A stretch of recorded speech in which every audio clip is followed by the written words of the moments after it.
I don't like to work with someone unless they're intrinsically motivated to do it. And so what I mean by that is I don't think this is a service that you should sell to people. They should demand it, and then they're looking in the market for someone to work with them. So I don't like to go out there and sell it per se. And so I used to get some early inbound from boards or investors to say, hey, we've got this person, we think they're struggling, or we think they've got a bit more potential, they need some help. And then when I spoke to that person, it was very evident that they were reluctantly doing this. And so you've got a bit of a principal agent problem there, right? Where the person you're working with is not incentivized or motivated to do the work. And so I typically now say no to those things. What I might do is maybe there's an introduction from the board, but then I'll check with the person I'm working with. Do you want this right now? Are you motivated to do the work? Because like we said, it is a lot of work on the coachee as well, right? To do the reflection work and take action. I'm trying to avoid that principal agent problem. I really want to make sure that the person I'm working with is deeply interested and invested to drive some change. Welcome to Analyse Asia, the premier podcast dedicated to dissecting the pulse of business, technology, and media in Asia. I'm Bernard Leong, and before going full-time on my startup, I engaged an executive coach to help me work through the steps. What is executive coach for startup founders and senior executives across the Asia Pacific, and how does it work?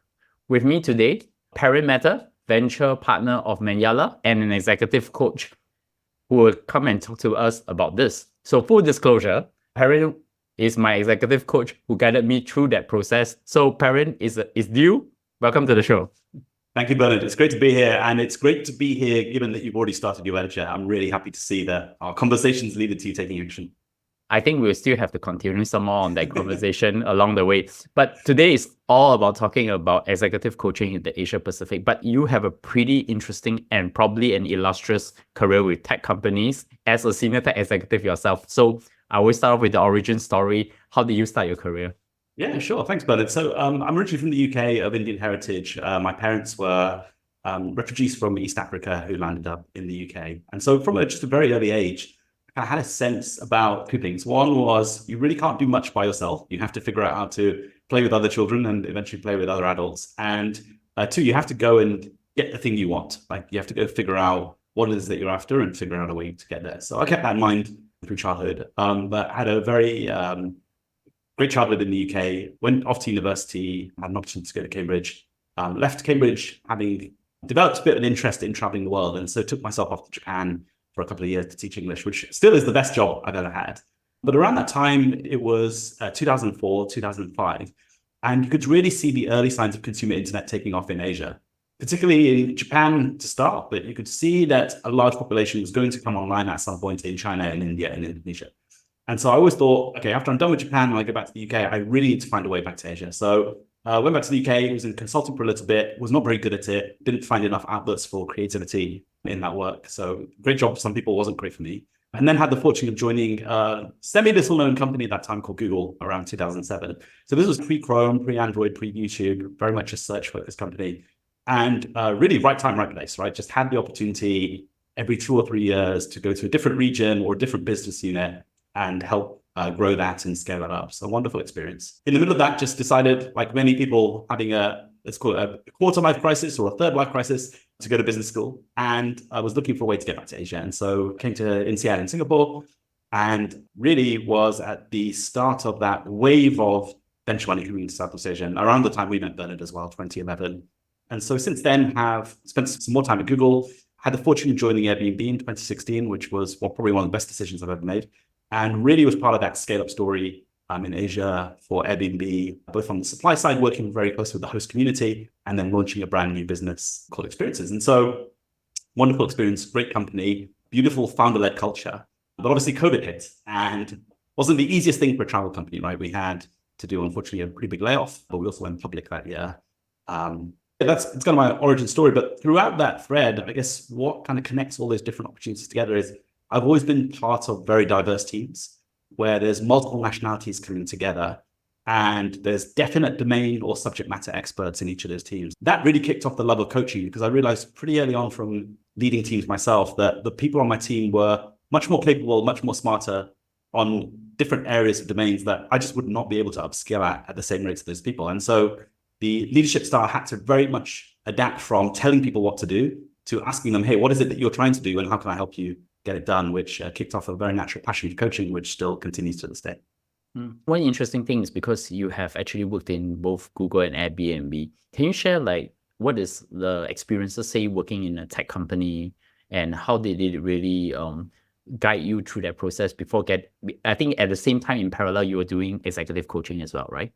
Yeah, so I think there's two things that I would say unite these two companies. One is both founder led or were originally founder led, and secondly, the density of talent at that time was incredible. You had probably some of the best leaders, tech leaders in the world at Google during the period I was there, and then similarly at Airbnb as well. And so I think that opportunity to learn and teach at the same time, often both things on the same day in the same meeting, was priceless, honestly, because it was just a fertile ground for someone like me who's very curious about people, just to learn a lot from other people, but also have an opportunity to help other people uncap their own potential. So, in the early days, when I first started coaching, I didn't actually know what coaching was. I tend to have just a very curious mindset about different people. So asking questions is just a very natural skill and way of doing things for me. But soon came to learn about this thing called coaching, which is really helping other people unlock their potential by asking them the right question at the right time. If I were to ask you to sum up your career journey, what are the interesting lessons you can share with my audience? Yeah, I think it goes back to those two lessons I mentioned around childhood, right? Like you can't get very far without learning how to work with other people. And I think that's just multiplied or compounded even more so in knowledge economy type setups. And then it's also multiplied further when it's, say, a globally distributed business, or you're trying to do different things in different countries at different times. So I would say that's the first thing. And then I think the second thing is got this distinction of there's some people who are know-it-alls and some people who are learn-it-alls. And I definitely prefer to be in the learn-it-all camp. And so what it means is you have to often put your hand up and say, hey, look, I don't know the answer here. I don't know what we're doing. Could someone explain this to me like I'm 5 years old? Or could the real expert in the room, let's give that person the podium to really explain to the rest of us what we're doing here so that the rest of us can support. So, I tend to gravitate towards other people who are learn-it-alls rather than know-it-alls, because I just think that the domain expertise can get stale very quickly and technology moves so quickly. And so anyone who claims to be an expert either probably isn't an expert, or they're an expert for a short period of time, but that they might get out-experted by someone else. Interesting that you mentioned that. It's actually when people call you an expert, I find that I know less and less about them more and more. Yes. So I have to figure that out as well. But let's come to the main subject of the day, which I wanted to get your point of view on what executive coaching in the Asia Pacific is, because I think this is a pretty common concept in the West, in the US, in Europe as well. Maybe first of all, can you share your journey into how do you get yourself into executive coaching, and what actually some glimpse of just now when you talk about your origin story, you really talk about some of the things that inspired you to become an executive coach. What actually brought you to that path and become a coach yourself? Yeah, so you look, like many skill development or aha moments, right? They started with a big mistake. And the big mistake was I was leading a team for a first time. And I thought that the way to probably lead a team was command and control and tell people on the team what to do. And very quickly, I realized that that was just not the way to make this work. And the realization I had was the people on the team were country experts on countries that I knew nothing about. I didn't live there, didn't speak the language, didn't know the laws, didn't know the customs. And so trying to tell people in those countries what to do was, ill-fated move. And it seems so obvious in hindsight, but when you're leading teams for the first time, these are new revelations. And so it was a force of necessity to completely pivot the leadership style and get to a point of trying to figure out, okay, you are the expert here, you know much more than me, but what is it that I can do to help you achieve the things that you want to do? Whether it's just thinking bigger, removing roadblocks, even just imagining a future that you can't imagine right now, just based on your level of experience. So it started from there. And then obviously, as my career progressed and just leading bigger and bigger teams and more complex projects, you start to get to a point where everyone on the team is an expert and they have deeper domain expertise than you do in the specific thing. And especially for many of us in kind of general leadership or P&L roles, you tend to be a generalist, right? Your skill is your ability to work with other people and bring them together to do something. And for that to be a successful leadership style, you need to find experts who can bring together on a journey and get excited about a specific vision. So that was really the thing that led to my interest in coaching. It was a necessity. And it was a necessity because I was just doing it badly and had to figure out a different way. And then through that process as well, I got to work with some coaches myself. And once I understood what it was and how to do it, it just made complete sense to me. And it just felt very natural, right? So I think the other thing here is, I think coaching is a very difficult thing to fake. Like you either enjoy doing it or you don't. And I think what makes people enjoy it is you have to have a curiosity about people. And that's I think that's the single big building block. So just sort of as a additional question I want to ask, do you have to actually go through certification to become an executive coach? Yes, so I recently went through that certification just after COVID, and completed it last year. So I would use the analogy that maybe, before I was kind of preparing street food, now I'm preparing restaurant certified food. But the qualities, what really matters is the value it provides to the coachee, right? And whether you can help them achieve a goal, and you're helping them achieve that goal not by necessarily telling them something, but you're asking them the right questions at the right time to unlock an insight they probably have to get to their end goal. Yeah, so I'll definitely have to give you that Michelin one star then. I hope so, buddy. Yeah, but from that process of becoming an executive coach, so you also work with some of the executives out there. Maybe can you talk about generally why some executives out there seek executive coaching, and how do they approach an executive coach like yourself? Yeah. So look, I think the problem statement here is leadership is lonely. And what I mean by that is if you take a startup CEO or a exec in a big company, they typically can't have super candid conversations with their board or their bosses. They typically can't have super candid conversations with their direct reports. And there might be some level of politics involved with their peers as well. So I find that a lot of people are in a frustrated, isolated space where they want the ability to have a sparring partner who doesn't have any skin in the game directly, but can still be of value. So I think that's the real problem statement here.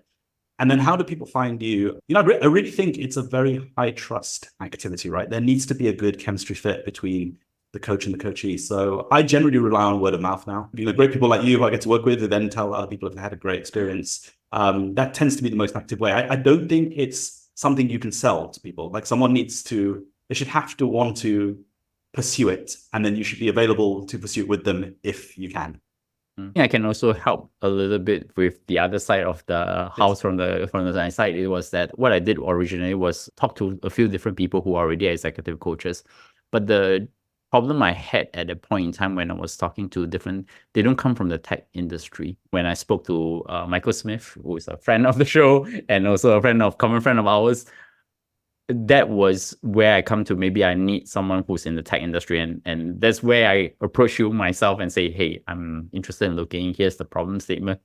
How do we get to work on that? Is that usually what happens in the process? That's usually what happens, but it's actually a very interesting double-edged sword, right? Because the real skill here is creating some space for reflection and asking questions and not telling. And so sometimes if someone is from the same industry, there can be an element of bias, right? Like I might end up projecting my experience in tech onto you and your experience on tech, which doesn't necessarily serve you well. So I think it's one of those things where, if I use the analogy, right, like if I went to a cooking training school, I probably need someone who knows their way around a kitchen, but I need them to give me the space to create my own dishes rather than instruct me exactly what to cook.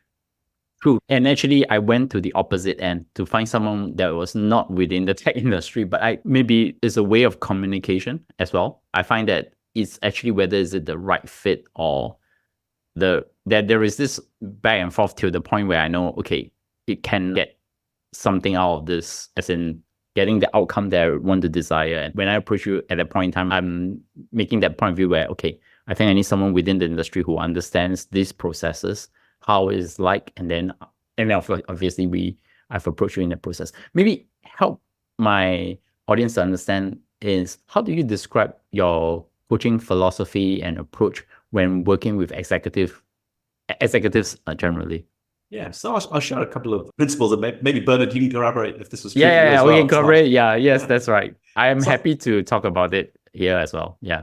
Perfect. So the first principle I think is it needs to be very goal focused. I think that's really important. So I think the coaching needs to define a clear and specific goal and hold the coach accountable for helping them achieve that goal through way of action. So I think that's one thing that is very important to me. The second one is this principle of asking, not telling.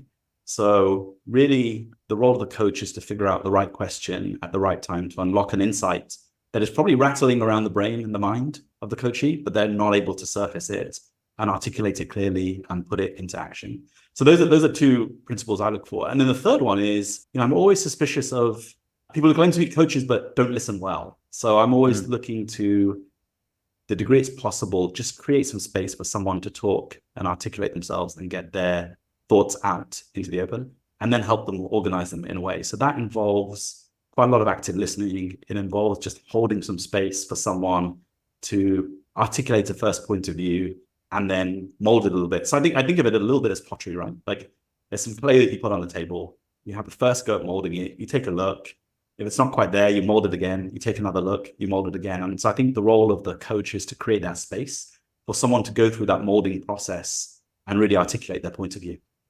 Can you dive a little bit deeper, say the asking, not telling? Because I think that's pretty important. A lot of customers like myself or people who are looking for coaches tend to have this, I would say, misconception that you're actually looking to go to the coach for a solution. But part of that process, if I understand correctly, is actually to discover that process. I think we went through that discussion for the long walks, and as we discussed, I'm just trying to work through the process. That maybe it's already hidden in the subconscious, but we're just trying to get to that process, basically. Yeah, so look, maybe if you don't mind in true coaching style, maybe I'll turn the question back to you. Well, what were some powerful questions that helped you discover an insight? The first thing I think it would be easier to also help the audience. The question that we were talking at that point in time was, how do I decided to transition off from being an executive into going back to the startup founder? And obviously there's a lot of trade-offs that we need to go, right? So the question is, are the trade-offs worth it? When one session was, we were looking at all the different scenarios. I think the probably most important question you ask is, what's the worst it can get? We work through that and then we try to reflect upon it and thinking through, is this really the worst case scenario, or what could go really wrong? And then we try to get to that process of working through where the final goal was. It was still some distance from where the goal was, I think, when we talked. And it took me probably another 6 to 7 months to be in that process. Maybe that's how was that your experience as well? I think it's good to have that conversation here so to also help people understand I wasn't really going for an answer at that point, although that's the goal, but as in how to get there, that was probably the question. And also I would say the psychological barrier that I was struggling as well. Yeah, so I think that's a pretty accurate description. I know a lot of your audience is in tech, right? So I would use the analogy of maybe a product manager and a product roadmap, right? No matter how much you try and rush, sometimes you can't devise and develop the right product roadmap in 2 months because you need to go through a bunch of iterations and loops after you've spoken to customers to figure out kind of where you're going and what product market fit looks like. And so I think coaching conversations are sometimes the same, right? I'll give you an example. Sometimes people say to me, hey, I've got this really big goal and I want to have 4 sessions in the next month, and by the end of the month, I want to know the answer. It's like, we're talking about a 10, 20-year problem. I don't think we're going to solve it in a month. I think we need to give this problem some air to breathe. And so let's maybe space these sessions out over 6 months, because if you're lining up for a 20-year goal, 6 months is not a too long a time to really give this goal the proper service that it requires. So I think creating the time and space just for some thinking to evolve is really, really important. Is it better to have short-term or longer-term goals? When I approach you I think it's a pretty, I would say, short to middle-term goal. I think you also say that in the example you gave, someone's looking at a 20-year goal.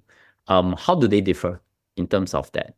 Yeah, it's a good question. One thing I've tended to notice, and I welcome kind of people disagreeing here as well, is I think a lot of short-term goals are actually in service of a longer-term goal, right? Like the long-term goal is the sum of a bunch of short-term goals. And so my general approach personally is to try and identify that long-term goal first. Where is the destination that we're going? And then what does the journey and the stops on the journey look like to get there? So I generally try and combine the two by having someone define a long-term goal and then defining what the short-term milestones to get there are. And that also just makes the whole thing a bit more actionable rather than, too theoretical. Other than my goal and the problem statement, which I already discussed earlier on, are there any other types of challenges that executives will come to you for coaching session, not specifically to anyone, but just as a generic use cases that usually they come to you on? Yeah, so there's 2 trends I'm seeing a lot recently, particularly in Asia. One is very talented people have a lot of options, both in terms of talent and capital.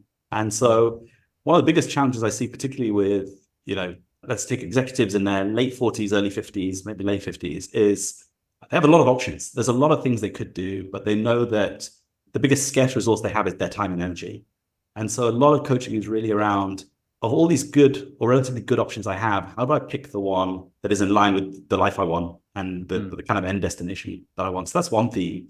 And then the second theme is related, but not quite similar, which is I just have way too much on my plate across kind of professional, personal, healthy, kids, parents, other commitments. And I have no way of doing all these things to the standard I want. And so it's either, I need to do fewer things, or I need to prioritize or sequence some of these things over the long term rather than trying to do everything at once. So, but those two themes come up a lot. And then, subsections of that is typically very specific big business problems, right? Like saying, I'm looking for the next jump to, going from a C-level executive to the CEO. I'm looking to expand my startup from 1 country to 10 countries. I'm looking to hire out my executive team. There's a whole kind of gamut of problems within that. So what will be the common challenges when coaching these executives? One big one is, how do you get them to open up? Yes. I think I'm more extroverted, but maybe there are some that are very introverted. They may need a lot more probing and to get them to open up.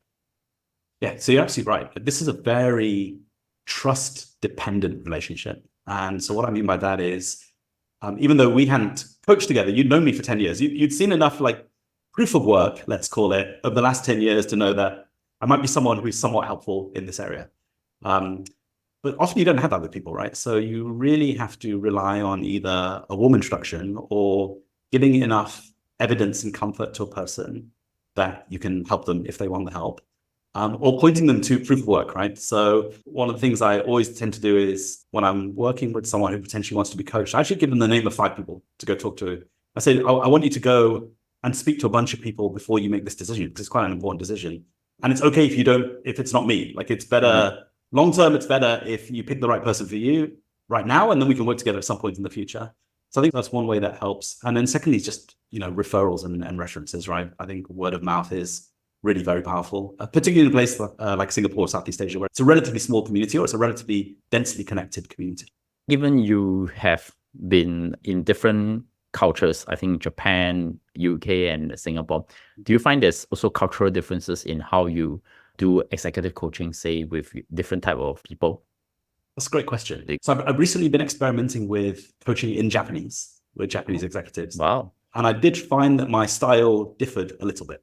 And I haven't quite been able to pinpoint what the difference is. But I'll give you another example, actually. I got to recently coach someone, and I really don't want to stereotype there, but someone from Israel and someone from the Netherlands. And so I found my questioning style was much more direct and much more kind of confrontational.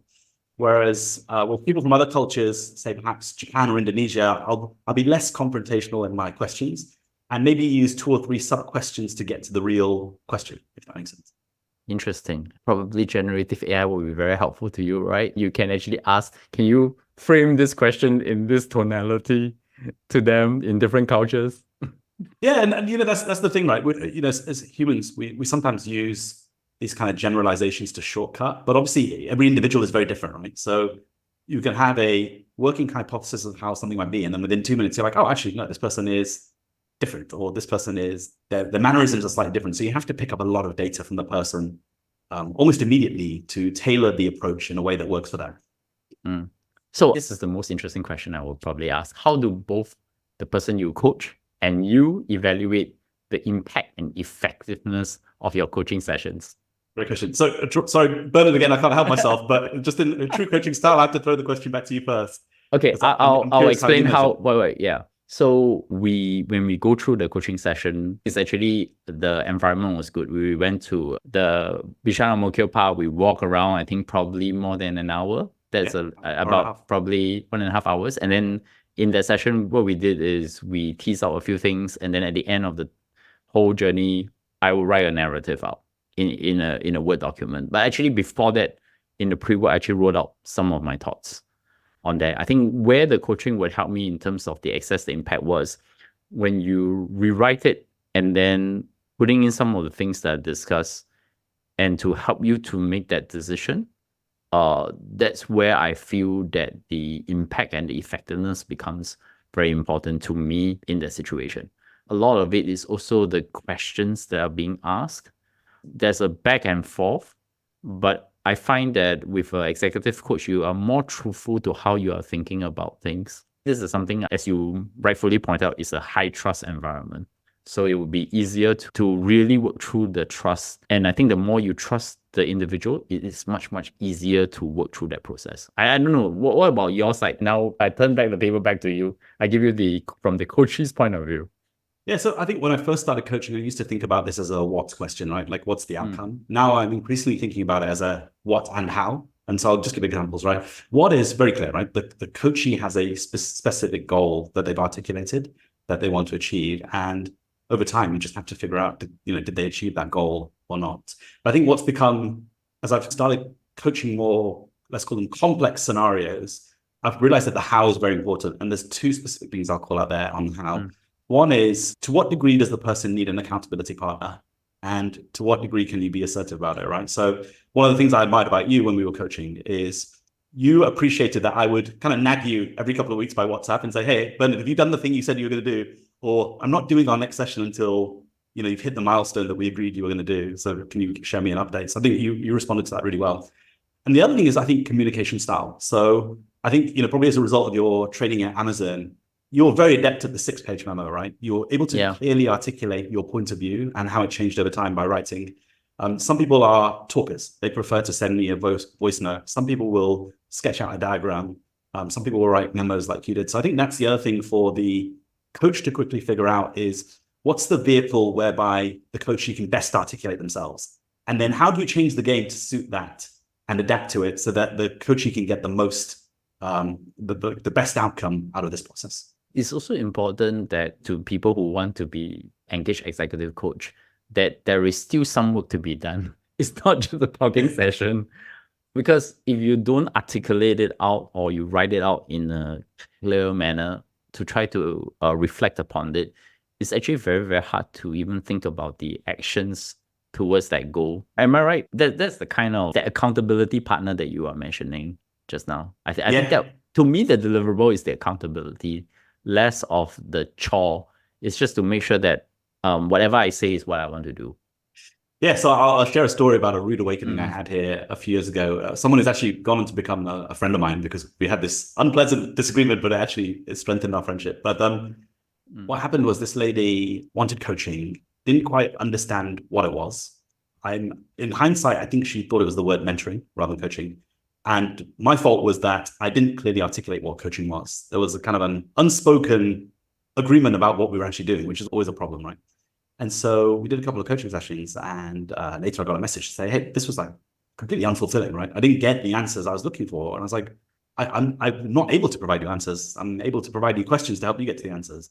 She's like, well, my expectations have been completely mismanaged. I was like, wow, you're right. Like, that's actually my fault. I didn't articulate the expectations. So let's do another session.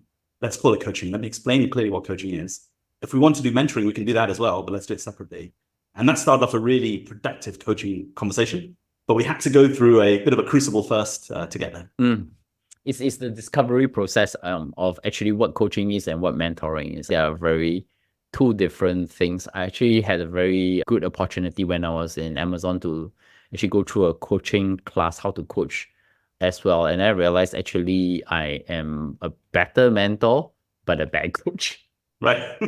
So that also prompted me that, okay, so then once I could see what coaching is, that's where I have to actively search for someone to help me with that process. Maybe that is also the discovery process that I need to know what's the difference between mentoring and coaching as well. Yeah. And look, the world needs both, right? Like, if I use the framing, there's, learn-it-alls and know-it-alls. And we need know-it-alls. Like, we need people who have deep expertise in a given subject area, right? We can't have everyone walking around just asking questions all the time. Otherwise, we won't really get to any answers. But so I think it's really important to know your own strengths in this area. For me, it all goes back to a curiosity around people. Like, I just can't help myself. So I naturally just want to ask questions of people when I meet them. Yeah. So following your newsletter, I noticed recently you wrote some very interesting about confessions of a candidate coachee. Sorry, it's not me.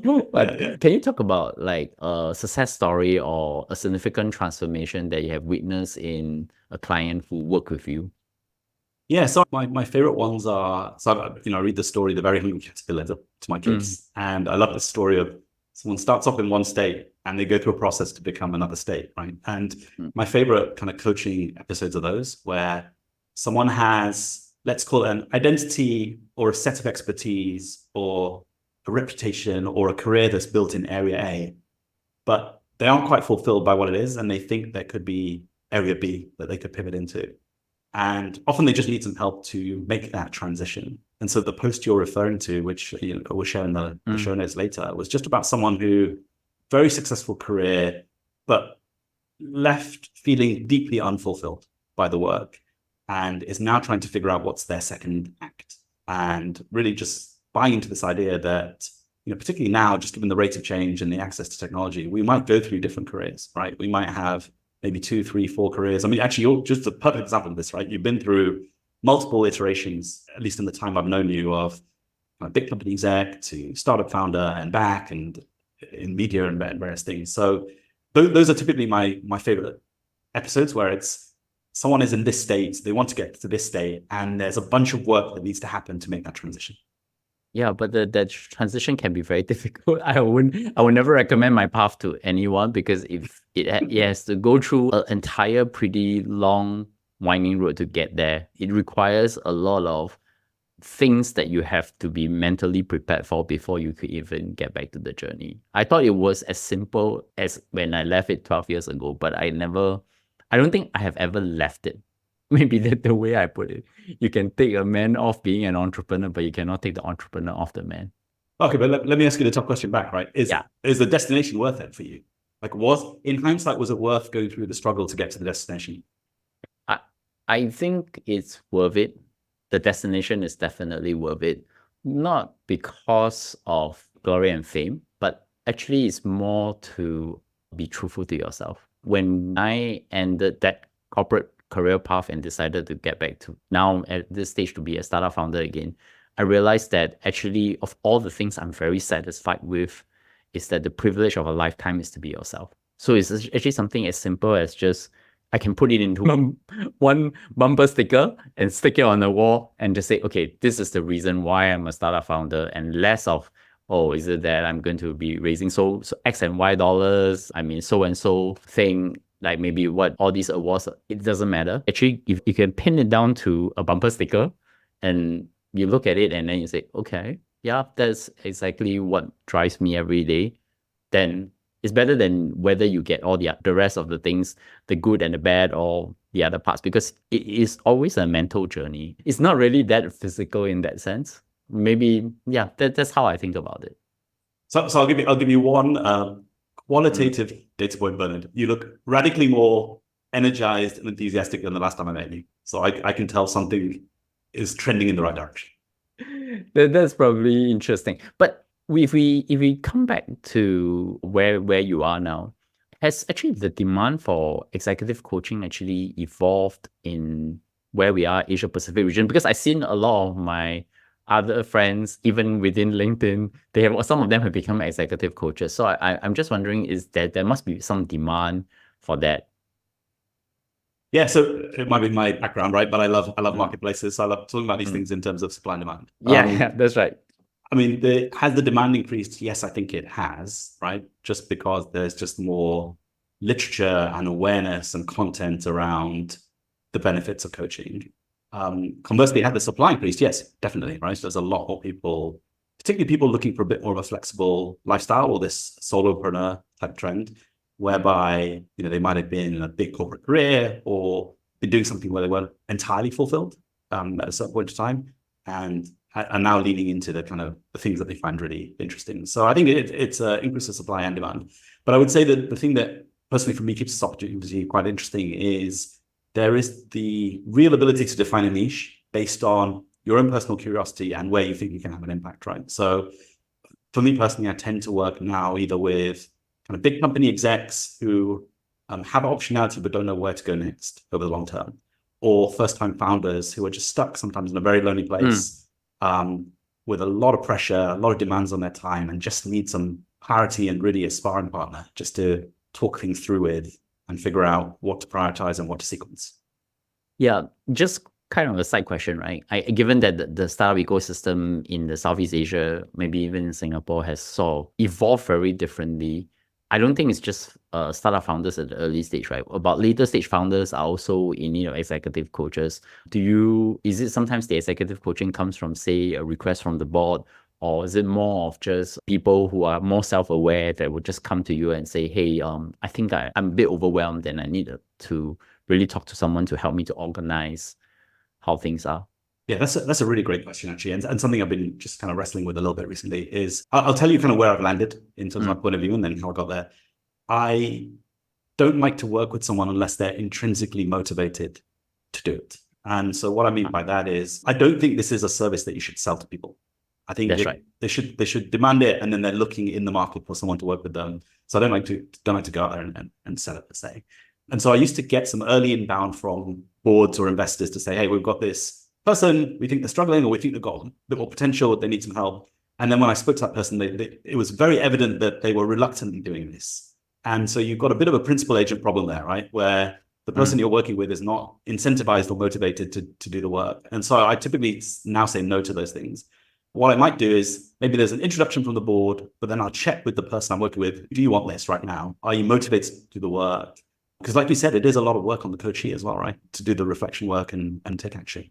So yeah, I tend to I'm trying to avoid that principal agent problem. I really want to make sure that the person I'm working with is deeply interested and invested to drive some change. Yeah, for people out there who wants to look for an executive coach, you should be motivated to do it. It also did take me quite a lot of struggle just to help everyone. It's not so simple. I have to actually go out and actually come to the point where I say, I do need it. Yeah. By the time I approach you, I do need it. Yeah. And that's a really good reframe, right? Like just like you would have you wouldn't just turn up at a gym and try and figure out the weights. You would, if you can, you would get a personal trainer, right? I do this. I do a lot of martial arts and particularly boxing, and that's right. Had a personal trainer, right? So I think it's the same here. And I find that most coaches also get coached themselves, right? I've got probably 6 coaches on a kind of regular rotation that I will consult for very different things, but just to keep sharpening the saw. And one, kind of get coached on my own weaknesses and blind spots, but then 2, sharpen my own saw to coach others. So as a coach yourself, how do you continue to grow and develop professionally? Yeah. So I think, there's the kind of theoretical and practical. I tend to learn more by practical. So the real short answer is you've got to do the reps, right? You've just got to keep practicing the skill, either whether it's through kind of more formal engagements like the one we had, or even kind of like micro questions in the daytime, right? So let's say, you're working on a piece of work with someone, they have a problem. You have to resist that tendency to just give them the answer and maybe just take a little bit longer to ask them the questions, whereby it's going to have a longer term impact for that person to define their own way of solving the problem. So yeah, there's kind of micro moments in the day where you have to have some discipline not to tell, but rather ask. And then there's macro, you just have to keep working with people. I would say the one caveat is there's nothing more frustrating than when you're in a crisis or emergency situation and someone's trying to coach you. And you're just like, actually, this is really critical. The world is about to end. Stop asking me questions, right? And so you've got to have a bit of self-awareness. I remember a couple of times in COVID, I made this mistake whereby some parts of our business were quite in trouble, or some of our team members were quite in some personal trouble due to COVID. And I would try and coach my way through it. And after about 2 minutes, realized this person doesn't need coaching. They just need either assurance or a statement or a definitive, very clear point of view on this problem. Do you have a professional coach group, say you all can seek help from each other, or maybe even discuss some things, maybe the approach or etc. in Asia? Because I see that a lot in the US, but I don't know where, like maybe Asia, I don't really know what's going on. Yes, I would say I've kind of informally constructed my own in a way, where just got a lot of people who are on a similar path or journey. And so we'll just often compare notes. We'll kind of share leads with each other as well. If they, sometimes there really often are situations where someone will come to me and I just think, actually, this friend who is a coach is probably much better suited to help you on this. And so I'll just refer. And then also across region as well, right? So I've got a couple of close friends in Europe and the US where just logistically it makes sense often to meet in person. So I'll just say, look, if you're broadly looking for this, there's someone who has a similar profile, but in Europe, I would recommend you work with that person and do an introduction. So yeah, I think it's a lot of kind of comparing notes, testing different scenarios, but also the really important thing here is the trust and confidentiality, right? So you have to be very thoughtful around the degree to which you share. I mean, as a coach, I find the face-to-face part pretty important. And I think it's very, very hard to do it over a Zoom call. Is that the same feeling you get as well? I personally do because, I think of it as there's lots of inputs and voice is just one input, right? Like I want to be able to read body language. I want to be able to read gestures. I want to be able to read kind of the speed of the voice, the tone of the voice, or which words are emphasized and which ones are not, or which words are not said and which ones are. So I think of it as if it's an input, a data input and output model, I want to collect as many inputs that I can beyond just a two-dimensional screen and a voice. So what is the one thing you know about executive coaching in the Asia Pacific that very few do? Yeah, it's a great question. So I often think about, just personally where I spend my time in terms of compounding, right? I think of this as, so I will be doing this for the rest of my life, right? I just turned 40. So let's say I live till 80 or 90, if everything goes well. I plan to be doing this for another 50 years. So I think of it as a really long-term game where if I do it right and practice well, I can compound over many, many years and just get better and better. So it's not necessarily something I know that's different to others, but maybe my approach is very, very long-term in this area. And so at the moment, I still think it's early. I mean, I'm 10 years in, but I think there's still another 40 or 50 to go if things go well for me. And so I just think of it as like, how do you collect the repetitions and see as many different scenarios as possible? So you just keep getting to that art of asking the right question at the right time and creating some space for someone to think. It reminds me, is it something very similar to, like, say, the Shokunin approach in Japan, where it's like a craftsman culture, where your coaching is just actually have to be evolved with time, and the more you do, the better it gets? Yeah, I just watched Jiro Dreams of Sushi again, right? Like, Yeah. I'm happy to be the guy rolling rice for 10 years if that's what it takes to be really good at making sushi. Like, I just think there's just such a long time horizon ahead to kind of get good at this craft. Yeah, whereas I use a podcast to help me to do that most of the time. Yeah, you do. And it's great, right? You mean, I'll throw the question back to you, right? Like, how has your podcasting confidence and skill improved after, what is it, nearly 900 reps? I'm reaching the 10th year, actually, for all who don't know this. But one thing I do is that I keep making changes to my workflow. So I have started with, say, 5 hours. I have now gone down to 2 hours.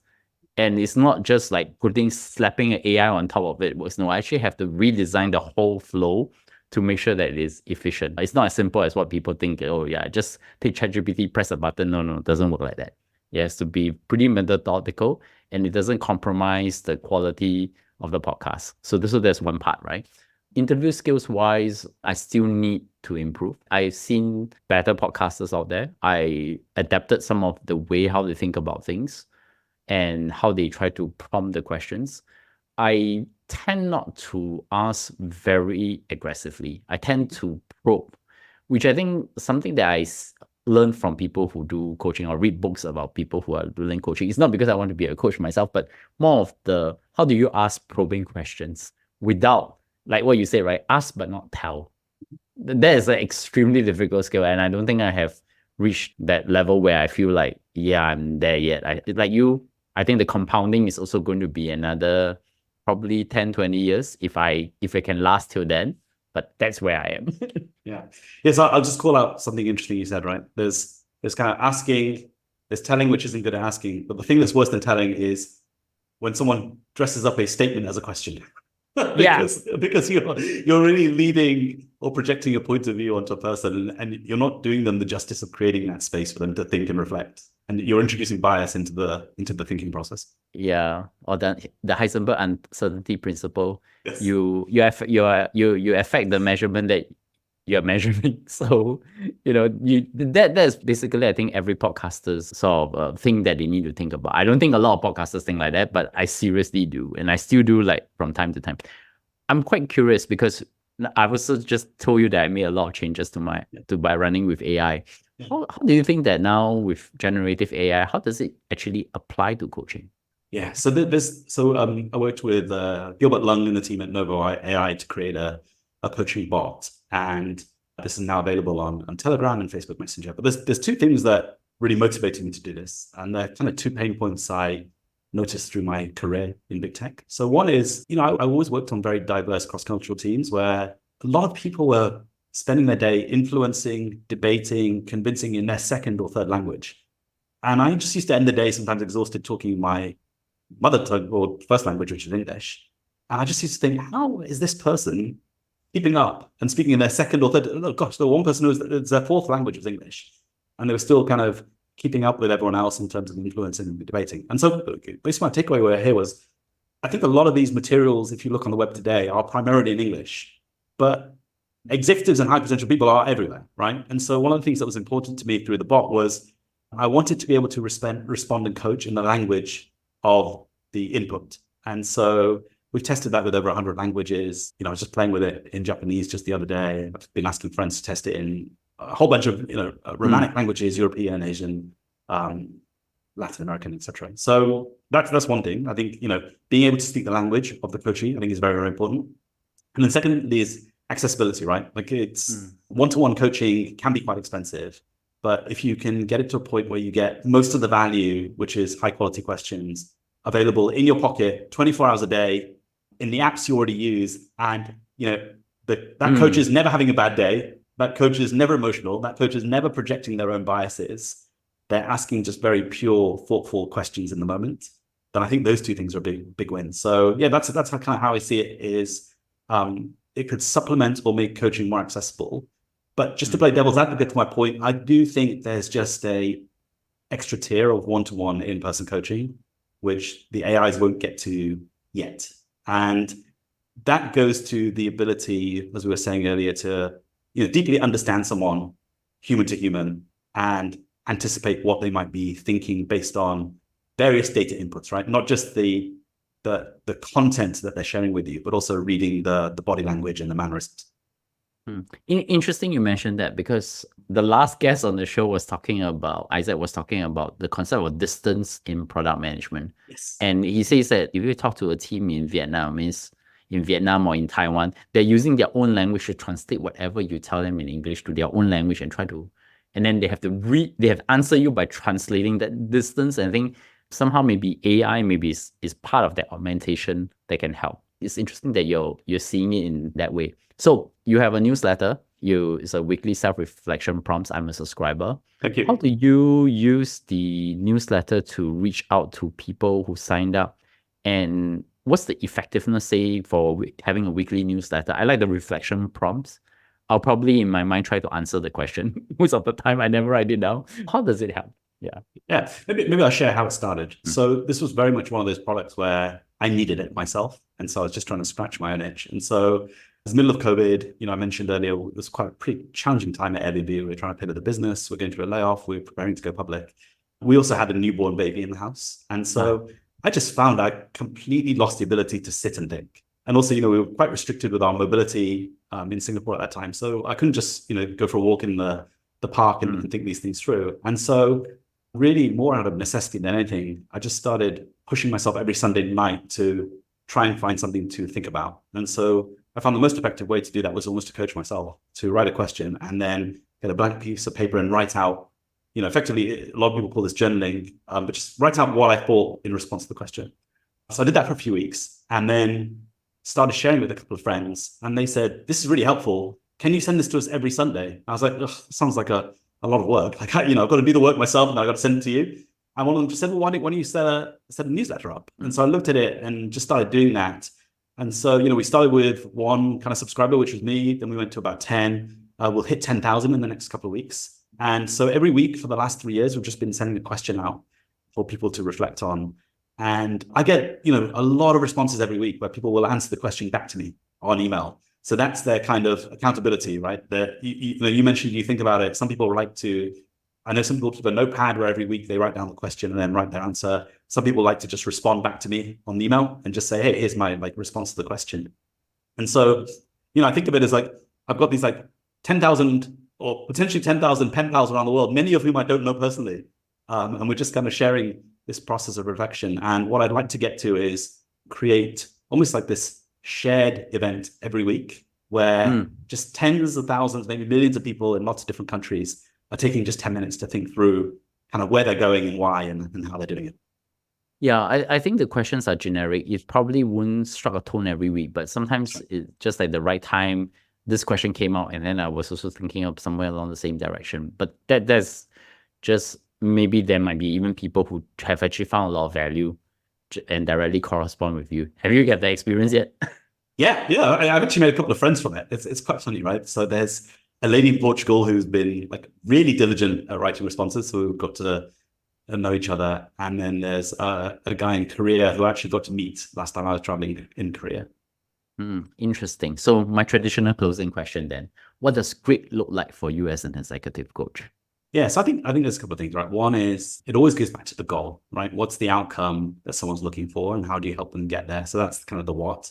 And then I think the how is, how do you do it in a way that plays to their strengths, right? So how do you make sure that you create the space for that person to think, reflect, if it's writing, if it's speaking out loud, if it's drawing it, whatever it is, the communication medium that helps them get to the insight, but that helps them get to an action. So yeah, just to summarize, it's like having a very clear goal, having some reflection process to figure out what's going on in the brain and in the mind, and then being able to take that jumbled set of thoughts and put it into a really specific action plan to achieve the goal. Well, Parin, many thanks for coming on the show. Thank you. I'm looking forward to talk to you again on this. Yeah. So in closing, 2 questions. Any recommendations that have recently inspired you? Yeah, so I love listening to podcasts just while I'm out walking. And so one that I've really enjoyed recently is the Founders podcast by David Senra, which doesn't necessarily just talk about corporate kind of founders, but it just talks about anyone who's set up a movement or organization. And this kind of plays into that curiosity about people, right? I'm always trying to figure out like, what are the values or the traits that someone has that makes them who they are and makes them do the things they do. So that's been a wonderful podcast. I like the podcast, by the way. It feels like a sermon to me every time I listen to it. Yes, exactly. Yeah. So where can my audience find you? Yeah, so the easiest way is just the newsletter, coachparin.substack.com. Sign up, it's all free, share it with your friends. Feel free to reply back. And you can also test the AI bot that I was talking about. And we've just launched a bunch of new languages. So I'm really looking for feedback on what we're doing well and not doing well. Yeah. And definitely you can find the podcast across all different podcast platforms and subscribe to us on the newsletter. I know we have been very quiet on that front, but we look forward to see you soon. So thank you, Parin. Thank you for coming on the show. Thanks, Bernard. See you again soon.